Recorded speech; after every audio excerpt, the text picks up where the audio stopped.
Une légende du football allemand vient de nous quitter. Franz Beckenbauer a été champion du monde en 1974 en tant que joueur, puis en 1990 en tant que sélectionneur. Un record qu'il copartageait avec Mario Zagallo, décédé il y a 3 jours, et Didier Deschamps, qui vient de lui rendre un bel hommage. Les fans de football sont en deuil. Une légende de ce sport est morte à 78 ans ce lundi 8 janvier 2024.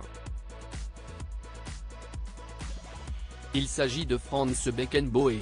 Celui qui perdait son fils Stéphane il y a quelques années était l'un des symboles de la reconstruction allemande d'après-guerre, comme le rappellent nos confrères de France Info. Né dans les ruines de Munich, le défenseur central mythique du Bayern Munich a mené l'Allemagne de l'Ouest au titre de champion du monde en 1974, à domicile, avant de remporter une nouvelle fois le mondial, en 1990, en tant qu'entraîneur. Il est le seul joueur à avoir réussi cet exploit, avec le Brésilien Mario Zagallo, décédé il y a seulement 3 jours à 92 ans, et Didier Deschamps. Ce dernier, que tout le monde connaît aujourd'hui en tant que sélectionneur de l'équipe de France, a tenu à rendre hommage à Franz Beckenbauer via un communiqué. Ma peine, aujourd'hui, est à la hauteur du bonheur qui avait été le mien d'être invité à la table de ces deux géants du football international.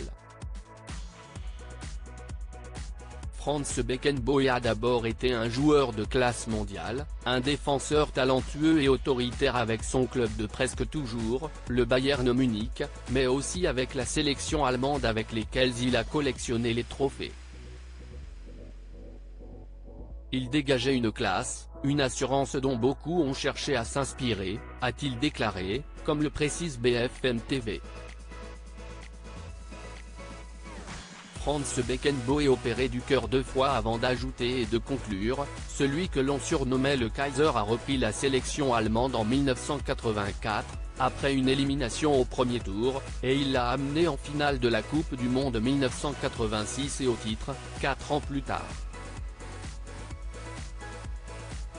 À travers tout ce qu'il a réussi mais aussi ce qu'il dégageait, Franz Beckenbauer était une personnalité extrêmement respectée, qui incarnait l'exigence du très haut niveau.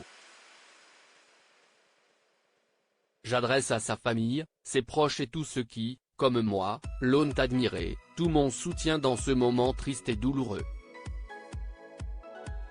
Une belle déclaration, de la part du papa de Dylan.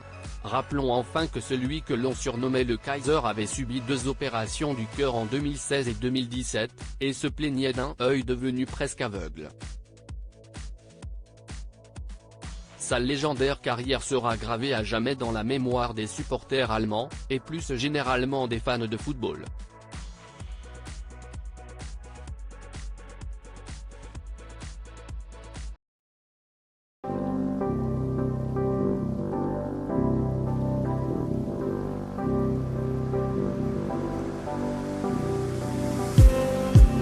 Just need